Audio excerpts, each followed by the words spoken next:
ஆயுத எழுத்து நிகழ்ச்சிக்கு வரவேற்கின்றோம். பரபரப்புக்கு சற்றும் குறையில்லாமல் தேர்தல் திருவிழா நடந்து வருகிறது. பரபரப்பான பேச்சுக்கள் நாடு முழுவதும் அனைத்து தரப்பிலும் அரங்கேறி வருகின்றன.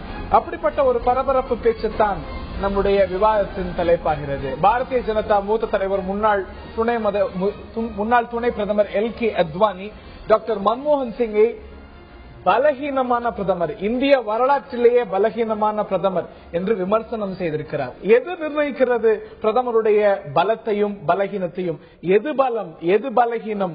வாஜ்பாய் பலமான பிரதமராகத்தான் இருந்தாரா, அவர்கிட்ட பலகீனமே இல்லையா என்பது உள்ளிட்ட கேள்விகள் எழுந்திருக்க, நம்மிடம் இருக்கக்கூடிய பிரதான கேள்வி பலகீனமான பிரதமரா டாக்டர் மன்மோகன் சிங்? இதைத்தான் இந்த நிகழ்ச்சியில் எழுப்பி விவாதிக்க இருக்கின்றோம்.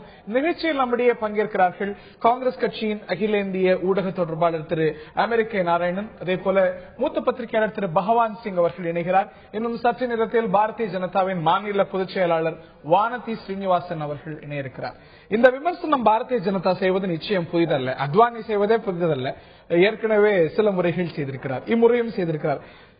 இந்த ஒரு விமர்சனமானது தொடர்ந்து எழக்கூடிய விமர்சனமாக இருக்கிறது. பலகீனமான பிரதமர் என்று டாக்டர் மன்மோகன் சிங்கை விமர்சிக்கிறார். மிக பலமான பிரதமர் டாக்டர் மன்மோகன் சிங் சொல்ல போறீங்களா? நான் பலமான பிரதமரா பலவீன பிரதமரான்னு சொல்றதுனால, இந்தியாவினுடைய சர்தார் பட்டேல் என்று தன்னை எல்லாரும் சொல்ல வேண்டும் என்று நினைக்கின்ற அத்வானியும், சர்தார் பட்டேல் மேல கம்பேர் பண்ணா நம்ம ரொம்ப குள்ளமானவன், அதனால ஒரு பெரிய சிலையை வச்சுட்டா நம்ம சர்தார் பட்டேல் ஆகலான்னு நினைக்கக்கூடிய மோடியும் சர்தார் பட்டேல் அல்ல. அவர்களுடைய காலத்தில் தான் பாராளுமன்றம் தாக்கப்பட்டது. இந்திய ஜனநாயகத்தினுடைய ஒரு முக்கியமான இடம் தாக்கப்பட்டது. அவருடைய காலத்தில் தான் இது கார்கில் இல்ல நம்ம நாட்டுக்குள்ள வந்திருந்தாங்க. அது மட்டும் இல்ல, இன்னைக்கு அவங்க கூட இருக்க சிங் என்ற முன்னாள் இவர் ரொம்ப பெருமையா சொன்னாரு, பாகிஸ்தானுடைய முஷாரப் நம்ம இடத்துல ராத்திரி தங்கினாரு அப்படின்னு அவங்க கூட இருந்த ஒரு ஆளு சொல்றாரு. இதை விட ஒரு அசிங்கமான பலவீனமான ஒரு கட்சி இருக்க முடியாது. ஆனா நம்ம இவருடைய கேள்விக்கு வருவோம். இன்றைக்கு பார்த்தீங்கன்னா, நான் சொல்லல, எக்கனாமிக் டைம்ஸ் சொல்றாங்க, என்டிஏ அவங்களுடைய டெட், அதாவது அவர்களுடைய கடன் 73% 85% இந்தியாவுடைய ஜிடிபியில் அவங்க காலத்தில் ஆரம்பிச்சு, ஆனா அது 60% காங்கிரஸ் தலைமையிலான மன்மோகன் சிங் தலைமையிலான இது குறைத்திருக்கிறது. அது வீக்னஸ்னா மன்மோகன் சிங் வீக்னஸ் தான். இன்ட்ரெஸ்ட் பேமெண்ட் 100 ரூபாய் வருமானத்தில் என்டிஏ காலத்துல 50 ரூபாய் இன்ட்ரெஸ்டுக்காக செலவழிச்சாங்க. அந்த கடன் வாங்கி அவங்க அதிகமா கடன் வாங்கினாங்களே 75% 85%, 99 2004 இருக்குச்சு. அதற்கு அவங்க 100 ரூபாய்க்கு 50 ரூபாய் கொடுத்தாங்க. அத குறைத்து 100 ரூபாய்க்கு 30 ரூபாய் தான் இன்ட்ரெஸ்ட் கொடுக்கிறோம். மீதி எல்லாம் அந்த 20 ரூபாய் உணவு பாதுகாப்பு சட்டமா இருக்கட்டும், ஏழை ஜனங்களை அடித்தட்டு மக்கள் பள்ளிக்கூடத்துக்கு அனுப்புறதுக்கு ஏற்பாடு பண்ணிருக்கோமே அது மாதிரியா இருக்கட்டும், அடித்தட்டு மக்கள் வாழ்றதுக்காக அந்த 20 ரூபாயை செலவழிச்சிருக்கோம். அது வீக்னஸ்னா மன்மோகன் சிங் வீக்னஸ், வீக்கான பிரதமர் இல்ல. இன்வெஸ்ட்மெண்ட் 25% தான் இந்தியாவில் காங்கிரஸ் அது வீக்னஸ்னா எங்க பிரதமர் வீக்னஸான பிரதமர். இவ்வளவு மட்டமான ஒரு ஆட்சியை வைத்து, ஒரு மட்டமான ஒரு இதை வைத்துக் கொண்டு இவர்கள் விமர்சிக்கிறாங்க. பாத்தீங்களா, இவர் காந்தி சொன்னாருங்க, நான் வயலன்ஸ் தைரியம் வேணும்னு. அந்த மாதிரி ஒரு தைரியமான காந்தி வழியில வந்தவங்க நாங்க. எங்களை பார்த்து விமர்சிக்கிறாங்களே, மக்கள் அவங்களை பார்த்துட்டு இருக்காங்கல்ல, அவங்களுக்கு சரியான பாடம் கற்பிப்பார்கள். மக்கள் பாடம் கற்பிப்பார்கள். பலகீனமான பிரதமர் அல்ல டாக்டர் மன்மோகன் சிங். அதற்கான காரணம் பலமாக பொருளாதார அலகுகளை கொடுத்திருக்கிறார் அப்படின்னு சில அலகுகளை கொடுத்திருக்கீங்க. நீங்க குறிப்பிடாத சில அலகுகளும் இருக்கிறது. ரூபி வேல்யூ ஒன்னாச்சு, ஹியூமன் டெவலப்மெண்ட் இண்டெக்ஸ்ல எந்த நிலைக்கு அந்த காலத்துல இந்த காலத்துக்கு போயிருக்கும் கேள்வி எல்லாம் எழுந்திருக்கிறது. அது நோக்கிய கேள்வி பதில் சொல்லலாம், நிச்சயமாக பதில் சொல்லலாம். இந்த நிலையில் திரு பகவான் சிங் அவர்கள்ட்ட நான் கேட்க இருக்கின்றேன். திரு பகவான் சிங், இந்த ஒரு விமர்சனமானது எதிர்கட்சிகள் தொடர்ந்து செய்யக்கூடிய விமர்சனமாக டாக்டர் மன்மோகன் சிங் மீது இருக்கிறது.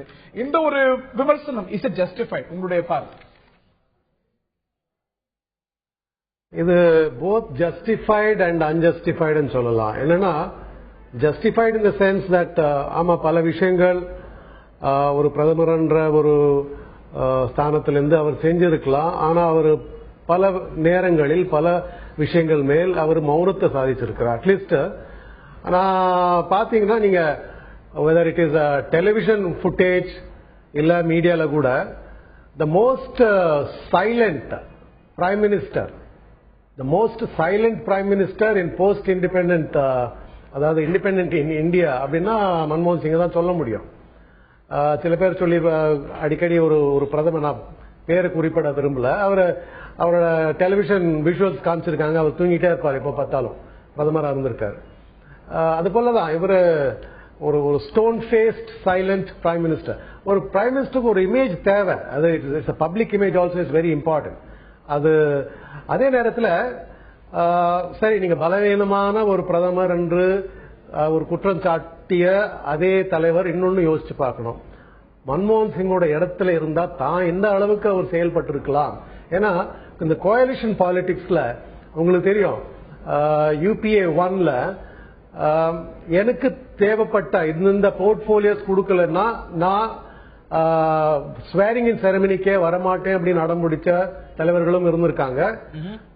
அந்தந்த குறிப்பிட்ட, அதாவது என்ன சொல்லுவாங்கன்னா கான்ஃபிளிக்ட் ஆஃப் இன்ட்ரெஸ்ட் அப்படின்னு ரொம்ப முக்கியம். பிரதமர் அந்த ஒரு இலாக்கா கொடுக்கும்போது அந்த இலாக்கா ஒரு அமைச்சருக்கு ஒருத்தருக்கு அந்த அமைச்சர் ஆக்கிறதுக்கு அந்த இலாக்கா கொடுக்கும்போது இந்த இலாக்கா இவருக்கு கொடுக்கறதுனால ஏதாவது ஒரு கான்ஃபிளிக்ட் ஆஃப் இன்ட்ரெஸ்ட், அதாவது இவருக்கு சுயநலமாக அவருடைய பர்சனல் பெனிஃபிட்டுக்கு இதாவது பயன்படக்கூடுமா, அவருடைய ஃபேமிலிக்கு பயன்படக்கூடுமா, அவருடைய பிசினஸ்க்கு பயன்படக்கூடுமா. ஃபார் எக்ஸாம்பிள் சிவில் ஏவியேஷன் ஒரு கூட்டணி ஆட்சிக்கு ஆகையனால அத்தனை பலம் அப்படிங்கறதெல்லாம் பிராக்டிக்கலாக பாசிபிளாங்கிறது உங்களுடைய கேள்வியை நான் புரிஞ்சுக்கிறேன். இந்த நிலையில வானதி ஸ்ரீனிவாசன் அவர்கள் பாரதிய ஜனதாவின் மாநில பொதுச் செயலாளர் வானதி ஸ்ரீனிவாசன் இந்த பகுதியில் இணைகிறார். பலகீனமான பிரதமர் என்று இந்திய பிரதமரை விமர்சனம் செய்திருக்கிறார், மீண்டும் விமர்சனம் செய்திருக்கிறார் அத்வானி. என்னுடைய கேள்வி இதுதான், எதன் அடிப்படையில இது சொல்றீங்க? மோடி போல பரபரப்பு பேச்சுக்கள், சவால் விடக்கூடிய பேச்சுக்கள், இதெல்லாம் பேசலங்கிறதுனால இந்த விமர்சனமா? இல்ல, இது ஒரு தனிப்பட்ட நபருடைய பேச்சோ நடையுடை பாவனை அது மட்டும் இல்ல. அது இல்லாமல் முதல் காரணம் என்னன்னு கேட்டா, இவர் ஒரு அமைச்சரவைக்கு தலைமையேற்று அவருடைய செல்வாக்கினால் முடிவினை எடுக்கக்கூடிய நபராக இல்லை என்பதுதான் இதுல அடிப்படையான விஷயம். ஏனென்று கேட்டால் இது எல்லாத்துக்கும் தெரியும், அதிகார மையம் என்பது ஏதோ ஒரு இடத்தில் இருக்கிறது, இவர் அந்த இடத்தில் அமர வைக்கப்பட்ட பிரதமர் அப்படின்னு. அதற்கு தொடர்ச்சியா நிறைய எடுத்துக்காட்டுகளை சொல்ல முடியும். இந்த பிரதமர் ஒரு விஷயத்தை சொல்லுவாரு, அதுக்கப்புறம் அது இன்னொரு அதிகார மையத்தால் நிராகரிக்கப்படும் அல்லது மாற்றப்படும். இந்த மாதிரி நிலைமையில எல்லாம் பிரதமர் தன்னுடைய அதிகாரத்தை முழுமையாக பயன்படுத்தக்கூடிய வாய்ப்பு இருந்தும் கூட அவர் அப்படி செயல்பட முடியாத ஒரு பிரதமராக இருக்கின்றதா இந்த விஷயத்துக்கு இரட்டை அதிகார மையத்தை குறிப்பிடுறீங்களா? நிச்சயமா அதே இரட்டை அதிகார மையம் பாரதிய ஜனதால இல்லைங்கிறீங்களா? நிச்சயமா இல்ல. அதாவது நீங்க குறிப்பிடுவது 10 ஜன்பத்தும் 7 ரேஸ் கோர்ஸ் ரோடும், அதே போல 7 ரேஸ் கோர்ஸ் ரோடு மீது பாரதிய ஜனதா ஆட்சி காலத்துல நாக்பூர்ல இருக்கக்கூடிய RSS தலைமை அலுவலகம் தன்னுடைய ஆதிக்கத்தை செலுத்தவே இல்லையா? இது வழக்கமாக இந்த இரட்டை அதிகார மையம் அப்படின்னு சொல்லும் போது எங்கள் மீது வைக்கப்படுகிறது குற்றச்சாட்டை தவிர இதில் சிறிதளவும் உண்மை கிடையாது. நான் அதுக்கு எக்ஸாம்பிள் நான் சொல்லவா? ஒரு லேட்டஸ்ட், ரொம்ப லேட்டஸ்ட், மக்களுக்கு பழசு சொன்னா கூட மறந்து போயிடும். ரொம்ப லேட்டஸ்ட் என்னது? பிரதம மந்திரி முடிவு செய்கிறார் ஒரு சட்டத்தை பற்றி, மத்திய அமைச்சரவை முடிவு செய்கிறது. ஆனால் காங்கிரஸ் கட்சியினுடைய துணைத் தலைவர் அந்த சட்டம் குப்பைக்கு போக வேண்டும் என்று சொன்ன அடுத்த நிமிடம் அந்த சட்டத்தை பற்றி ஒரு மாறுதல் வருகிறது என்றால், அப்ப நாங்க கேட்கிறோம், இந்த நாட்டில பிரதமரோட முடிவுக்கோ மத்திய அமைச்சரவைக்கோ அவர்கள் முடிவெடுக்கிற திறன் மீது என்ன அதிகாரம் உங்களுக்கு உண்மையா இருக்குன்னு சொல்லுங்க. அதே போல எந்த வகையிலும் பாரதிய ஜனதாவோட முடிவுகள்ல, அதே போல பாரதிய ஜனதா அரசுல இருந்த போது எடுத்த முடிவுகள்ல RSS தலையிட்டதே இல்லைன்னு சொல்ல போறீங்க? நான் என்ன சொல்றேன், தலையிட்டு தன்னுடைய அதிகாரத்தை நிலைநிறுத்துவது என்பது வேறு, ஆலோசனை சொல்வது என்பது வேறு. எங்களை பொறுத்த வரைக்கும் ராஷ்டிரிய ஸ்வயம் சேவக சங்கம் என்பது ஒரு அம்மா மாதிரி, அறிவுரைகள் கொடுப்பார்கள், எந்தெந்த நேரத்தில் அரசாங்கத்திற்கு தேவைப்படுது அதை எடுத்துக்கொள்வது. காங்கிரஸ் கட்சியை பொறுத்த வரைக்கும் அதனது துணைத் தலைவர் ஆலோசனை கொடுக்க கூடாதா? ஆலோசனை சொல்வது, துணைத் தலைவர் எப்ப ஆலோசனை சொல்லி இருக்கலாம்? நான் என்ன சொல்றேன், அந்த சட்டத்தினுடைய வரைவுகள் முடிவு செய்யப்படுகிறது, அந்த சட்டத்தை பற்றி அரசாங்கம் யோசித்துக் கொண்டிருக்கிறது. அப்போதெல்லாம் அதை பற்றி எதுவுமே தெரியாமல் இருக்கிற ஒரு துணைத் தலைவர் அந்த சட்டத்தை பற்றி ஆதரித்து ஒரு அமைச்சர் பேட்டி கொடுக்கும் போது தான் ஞாபகம் வருதா?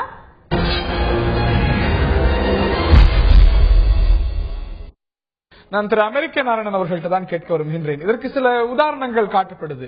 கேபினெட் ஒரு முடிவு எடுக்கிறது, மன்மோகன் சிங் தலைமையிலான கேபினெட் முடிவு எடுக்கிறது.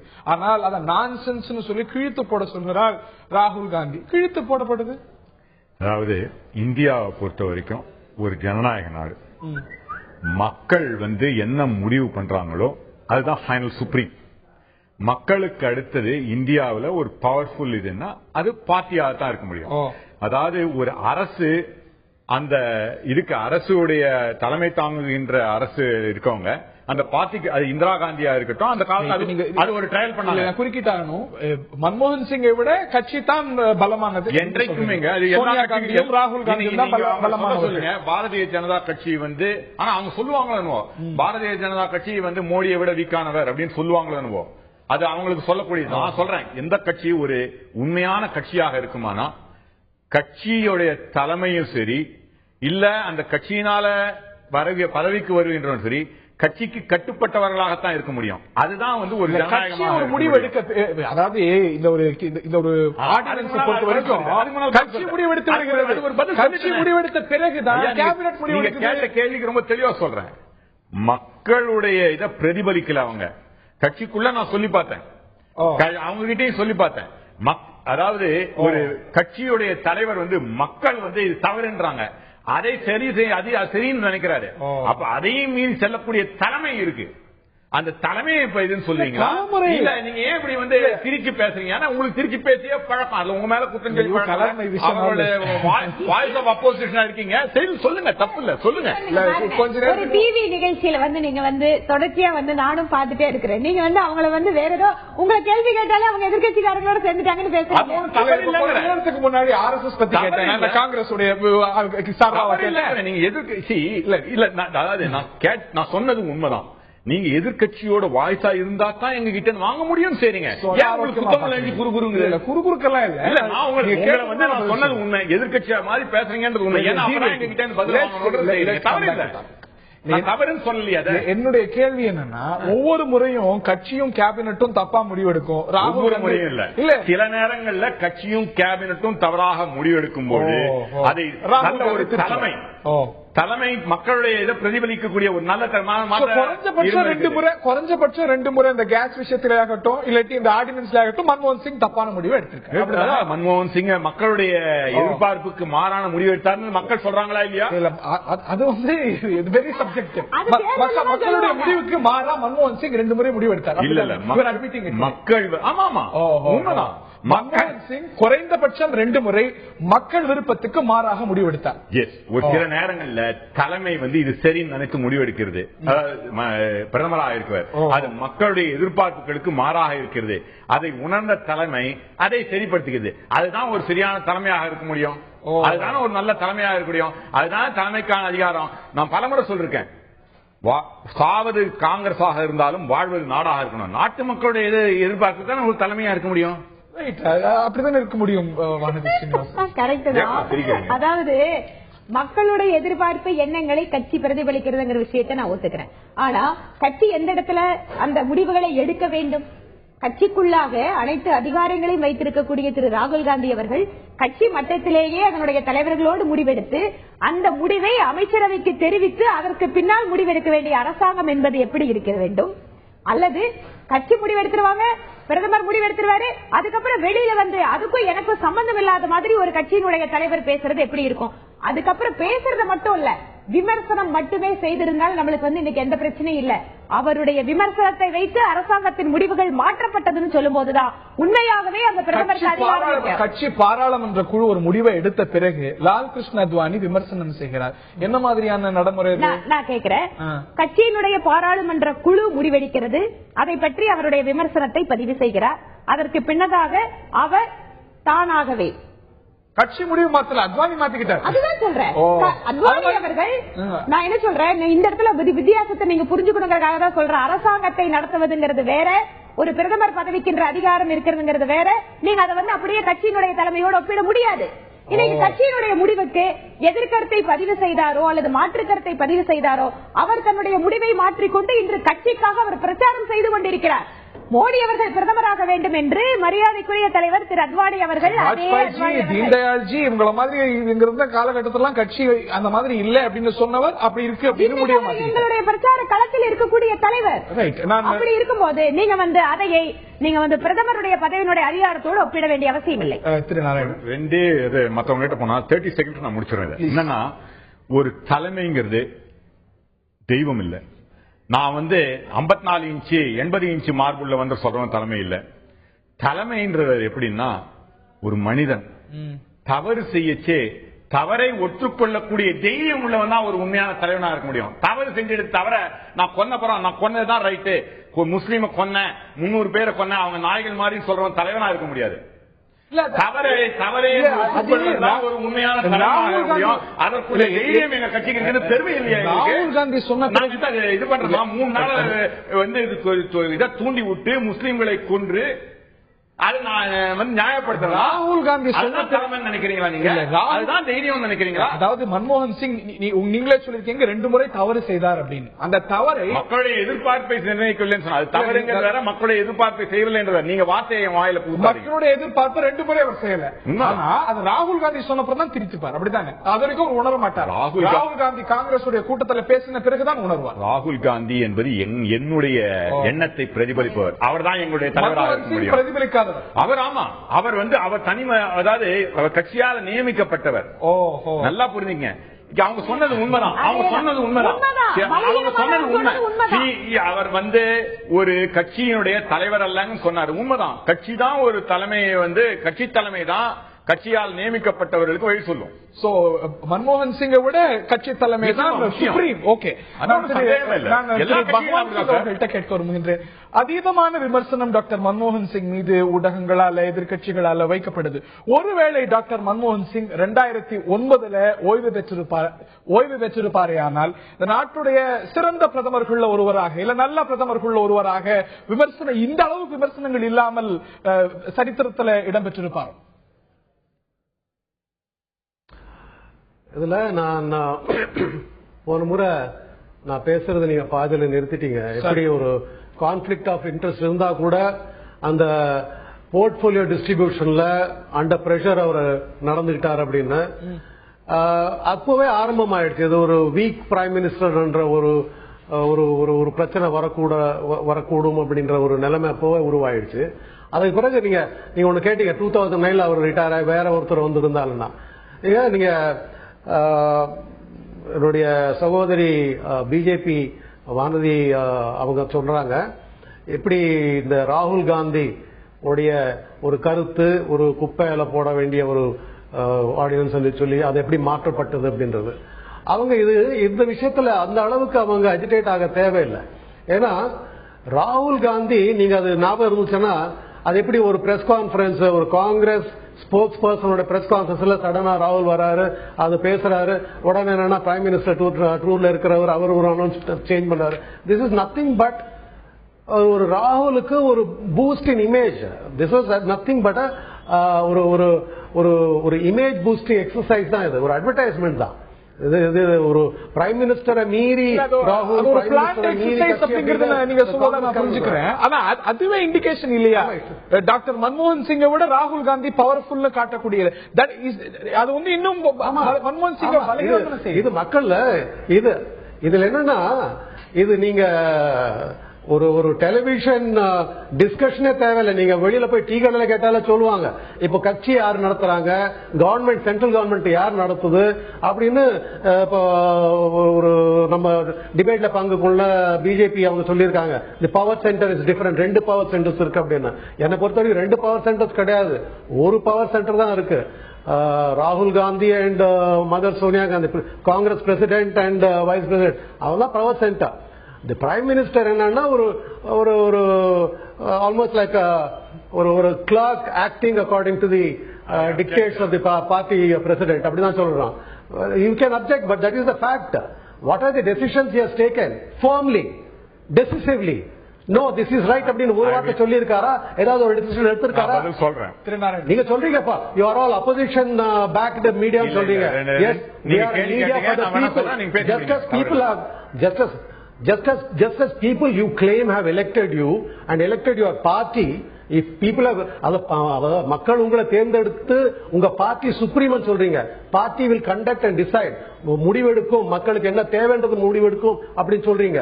அது நான் ஏத்துக்கவே முடியாது. அப்படின்னு தான் ஊடகங்கள் தேவையில்லை, நாங்கள் தேவையில்லை. நீங்க பேசிட்டே போலாம். இப்ப 2014 ஏப்ரல் மாதத்துல மே மாதத்துல எலெக்ஷன் நடக்க போகுது. மக்கள் எந்த அளவுக்கு உங்களை ஏத்துட்டு இருக்காங்கன்னு தெரியும். உங்க பர்மிஷனோட ஒரு 2 செகண்ட்ல சொல்றேன். அதாவது அவர் நான் சொன்னதை முழுமையாக புரிந்துக்காம நான் சொல்லலன்னு நினைக்கிறேன். ஜனநாயகத்துல மக்கள் தான் சுப்ரீம். நீங்க சொன்னதால புரிஞ்சுக்கலன்னு சொல்லாதீங்க, அது கரெக்ட் இல்ல. நீங்க பேசுறீங்க, நான் சரியா சொல்லலாம்னு நினைக்கிறேன். என்னன்னா ஜனநாயகத்தை பொறுத்த வரைக்கும் மக்கள் தான் சுப்ரீம், நாட் பார்ட்டி. அதற்கு அப்புறம் பார்ட்டி சுப்ரீம், அதற்கு அப்புறம் தான் அரசு சுப்ரீம். லெட் அஸ் பீ வெரி கிளியர்.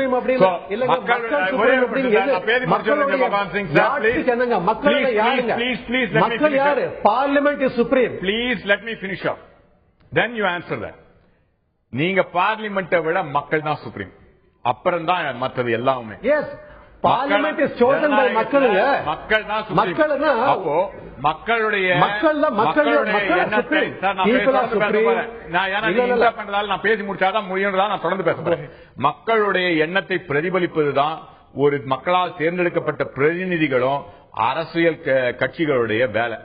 அதை சில நேரங்கள்ல செய்ய வேண்டியிருக்கு. ஏன்னா சின்ன குழந்தைக்கு சில நேரங்கள் நம்ம தலைவர்கள் நினைக்கிறாங்க மக்களுடைய கருத்துக்களை மட்டும் செய்யறதில்ல, இது நாட்டுக்கு நெடுந்தொலைவில் நல்லதுன்னு சொல்ல.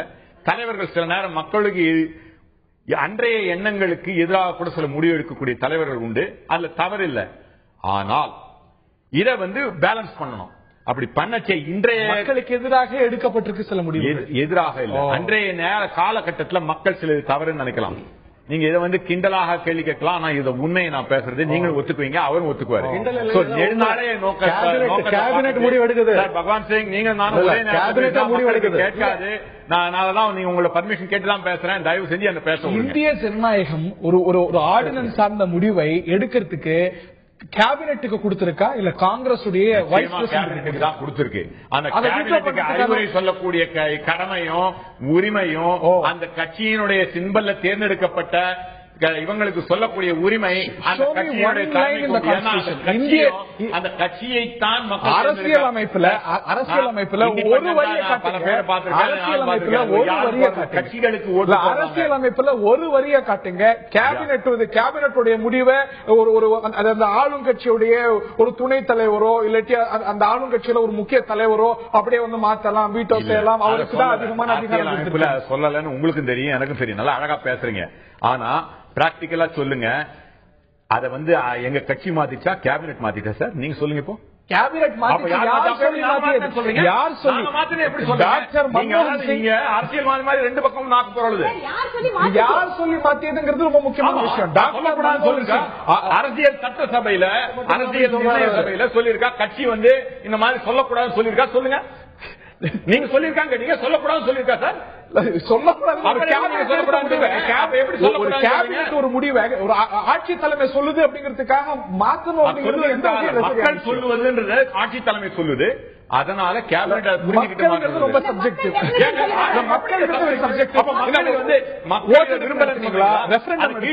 விரும்பலன்னு சொல்றீங்களா? இல்ல சிலிண்டர் விலையை 12 சிலிண்டர் கொண்டு வேண்டாம் மக்கள் சொல்றாங்க, நீங்க சொல்றீங்களா? ஏன் ஒவ்வொரு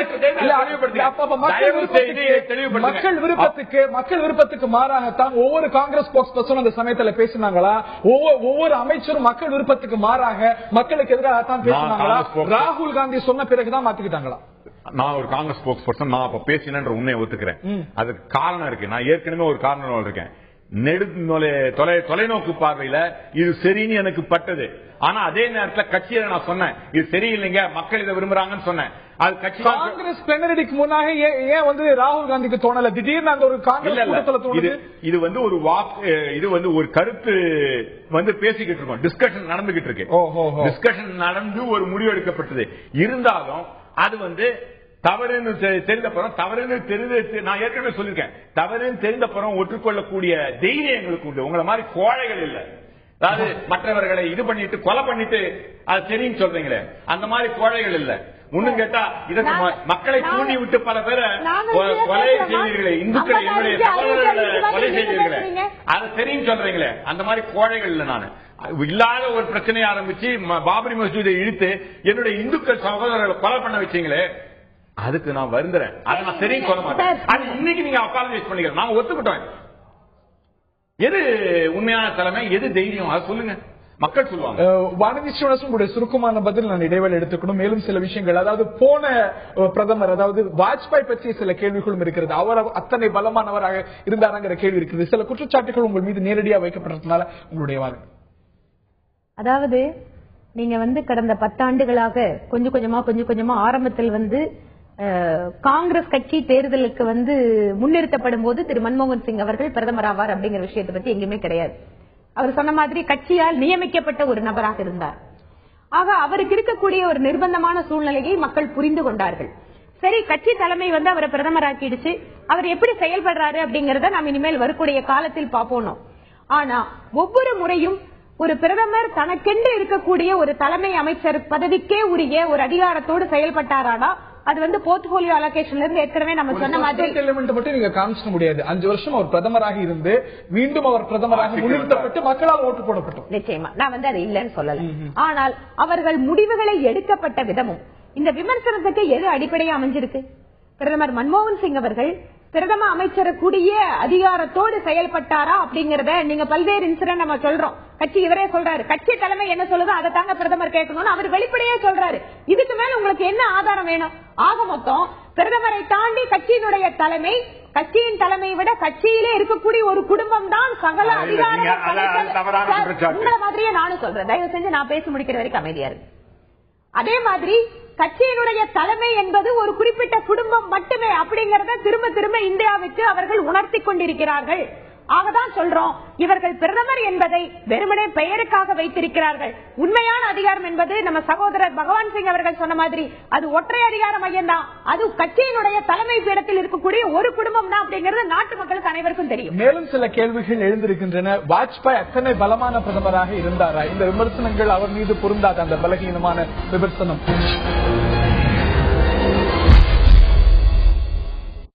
பகவான் சிங் அவர்கள்ட்ட நான் கேட்க வருகின்றேன்.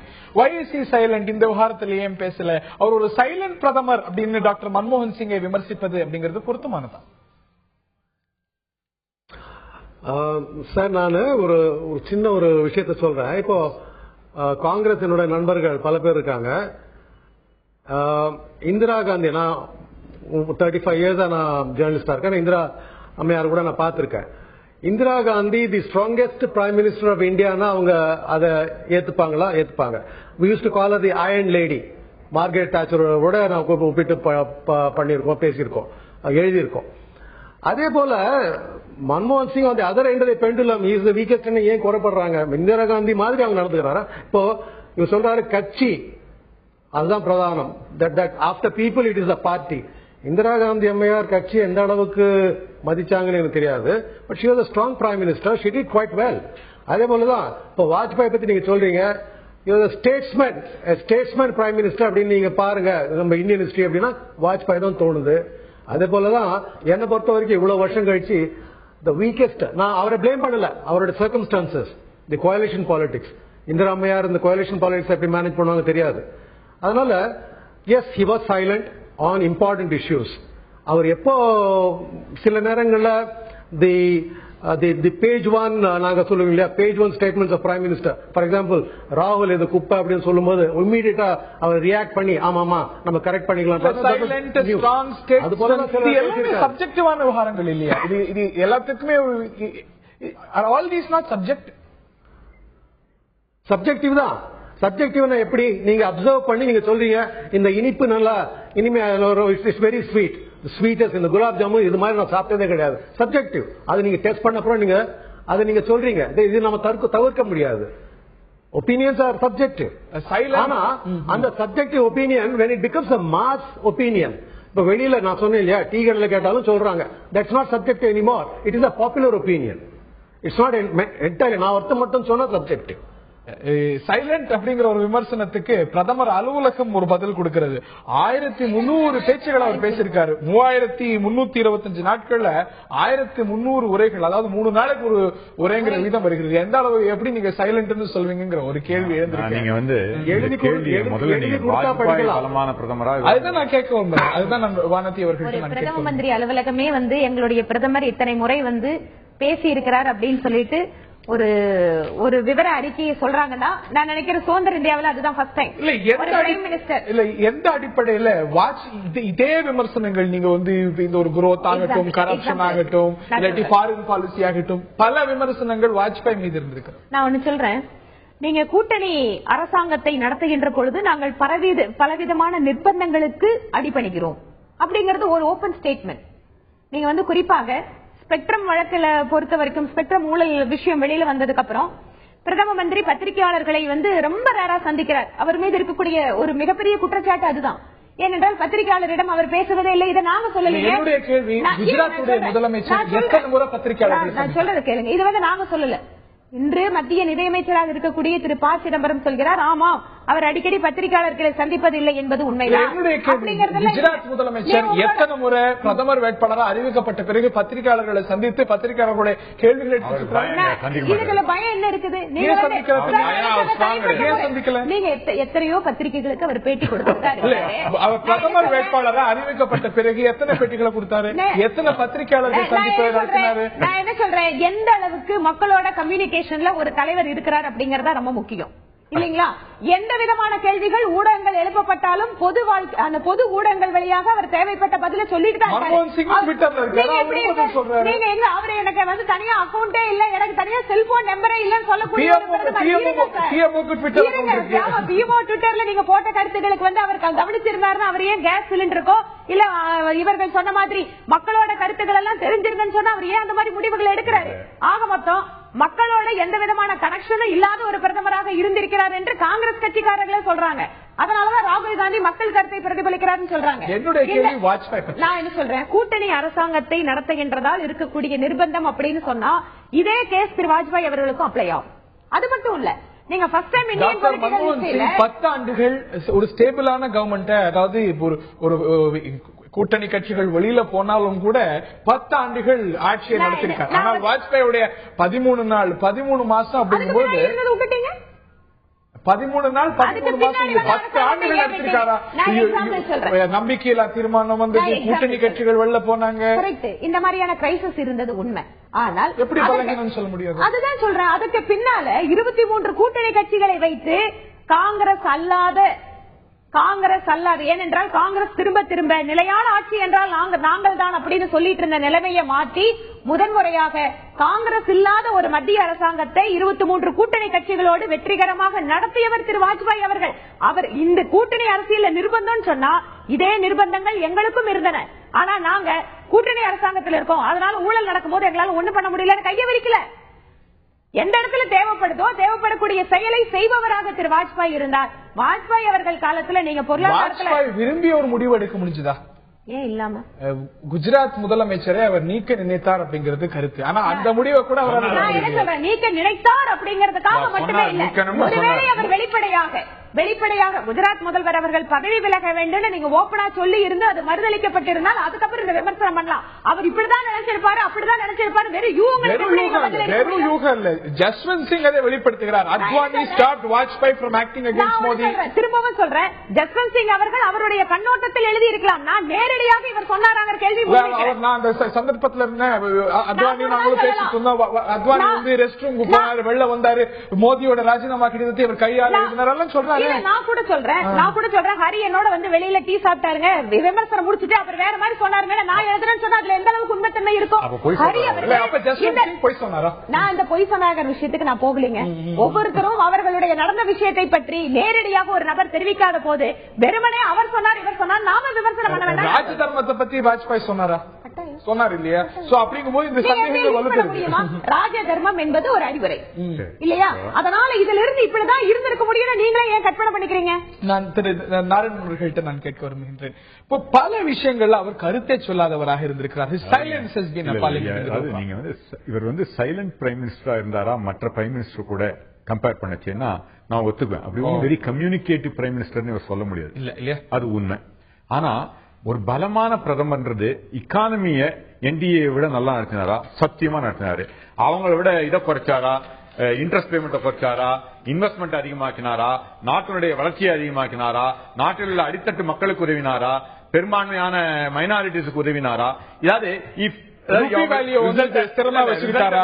ஹியூமன் டெவலப் இண்டெக்ஸ் எப்படி வச்சுக்கிட்டாரு? எக்ஸ்டர்னல் டெப்ட் எப்படி வச்சுக்கிட்டாரு? இன்ஃபிளேஷன் எக்ஸ்டர்னல் டெப்ட் எப்படி இருந்தது? எப்படி மேனேஜ் பண்ணிருக்கோம் உங்களுக்கு தெரியுமா? 1930க்கு அப்புறம் 2008 தான் உலகத்திலேயே மோசமான பைனான்சியல் தெரியுமா? Any financial expert will set அந்த இன்ஃபிளேஷன் எப்படி செய்யப்பட்டது? உங்களுக்கு வசதியான சில புள்ளிவரங்களை நீங்க குறிப்பிடுறீங்க, வசதி இல்லாத பல புள்ளிவரங்கள் இருக்கு. பணவீக்கம் எப்படி இருந்தது? டெட் வந்து 200% அதிகமானதுல இந்தியாவோட டெட் ஜிடிபி குறைச்சிருக்கும். பணவீக்கம் இன்னைக்கு எத்தனை சதவீதம்? 5%. இன்னைக்கு தக்காளி என்ன தெரியுங்களா? தக்காளி 4 ரூபாங்க. வெங்காயம் என்ன தெரியுமா? 12 ரூபாங்க. 12 ரூபாங்க இன்னைக்கு. என்னத்தை பத்தி பேசுறீங்க நீங்க? நீங்க எல்லாம் கடையில போய் சாமான்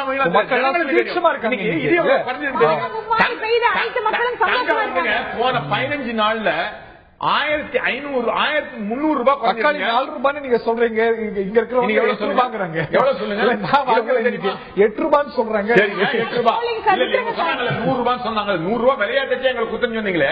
இன்னைக்கு 8 ரூபாய் வந்திருக்குது. இது 12 ரூபாய் வந்திருக்குது. அப்ப சொல்றீங்க நீங்க என்ன பதுக்கி வச்சிருப்பீங்களா? அது பதுக்கி வைக்கலையே வந்து. ஆனா இவரை பத்தி சொல்ல வர மன்மோகன் சிங் ஸ்ட்ராங்கா அணு இது கொண்டதுக்கு யாரு இந்த இது நிறுத்தினாங்க? அணு ஒப்பந்தங்கள்ல இந்தியா வந்து உலகத்துல எல்லாராலும் விலக்கி வைக்கப்பட்ட பிறகு அதை கொண்டு வந்ததற்கு மன்மோகன் சிங் செயல்பட்டாரா? உண்மையா இல்லையா? தயவு செஞ்சு சொல்லுங்க.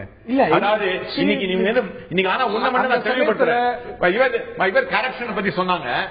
அவர் மகஜன் எவ்வளவு பணம் வாங்கினாரு, இந்த ஹோட்டலை வித்தர 2G எவ்வளவு பணம் வாங்கினாரு, அவர் கட்சியில இருந்த கரப்ஷனே அவரால் கண்ட்ரோல் பண்ண முடியல. நியூக்ளியர் டீல பத்தி சொல்றீங்க. கொள்ளையடிச்சாங்க. அவருடைய சவப்பெட்டியில ஊழல் பண்ணாங்க. சவப்பெட்டியில ஊழல் பண்ணாங்க.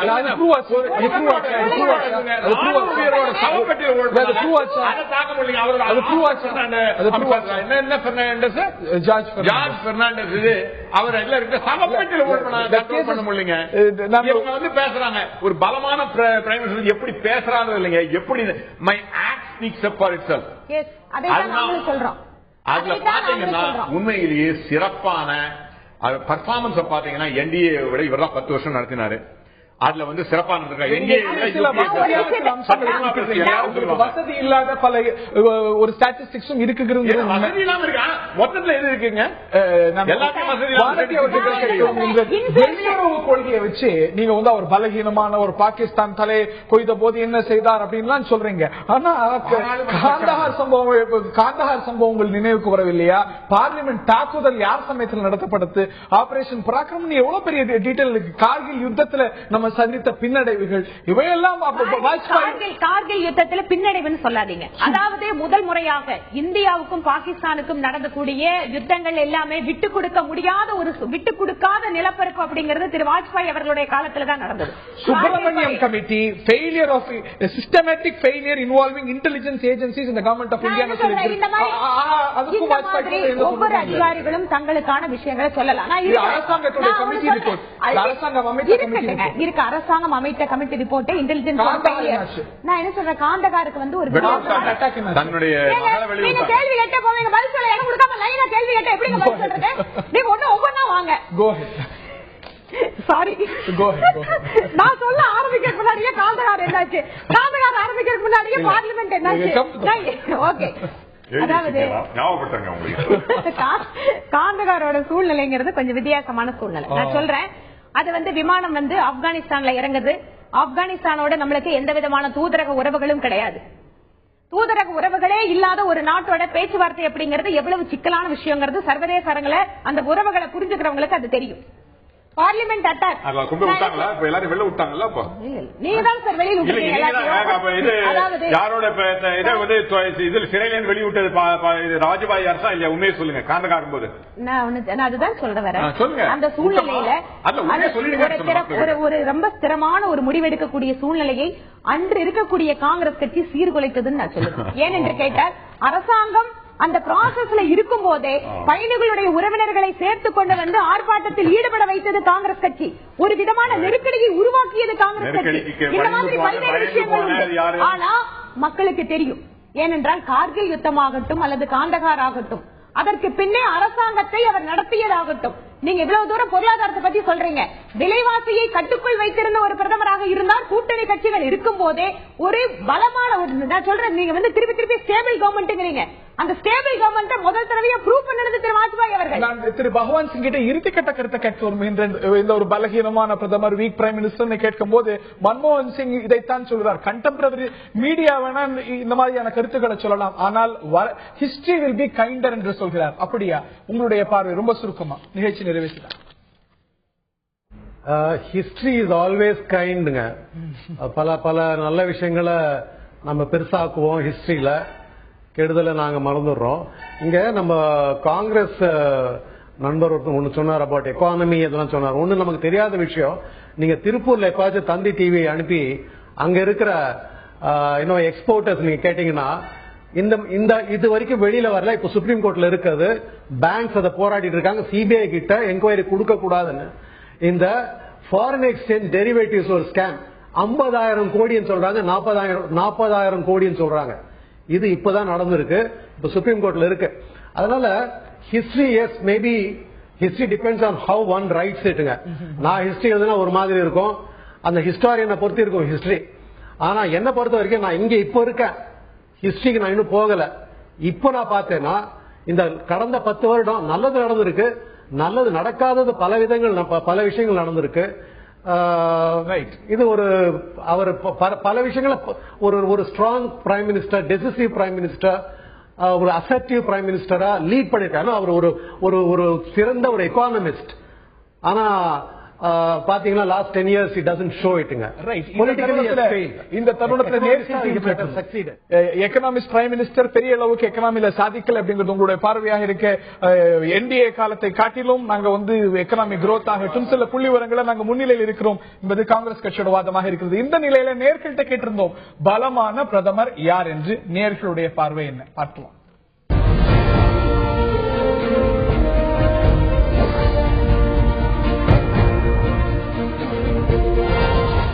வாஜ்பாய், மன்மோகன் சிங் இருவருள் பலமான பிரதமர் வாஜ்பாய் என்று 90%, மன்மோகன் சிங் என்று 5%, இருவருமே பலமான பிரதமர்கள் இல்லை என்ற ஒரு பார்வை 5%-இடமிருந்து வந்திருக்கிறது. இந்த தருணத்தில் நிகழ்ச்சி நாம் நிறைவு செய்தாக வேண்டும். நிகழ்ச்சியில் பங்கு பெற்ற திரு அமெரிக்க நல்லவர்னு சொல்றாங்களோ, திறமையான பிரதமர்களோ அதே மாதிரி இவரையும் வருங்காலம் அடைப்போம். இந்த தருணத்தில் பங்கு பெற்ற வானதி ஸ்ரீனிவாசன் மற்றும் திரு பகவான் சிங் மற்றும் பார்த்த நேர்களுக்கு நன்றி தெரிவித்து விடைபெறுகின்றோம். வணக்கம்.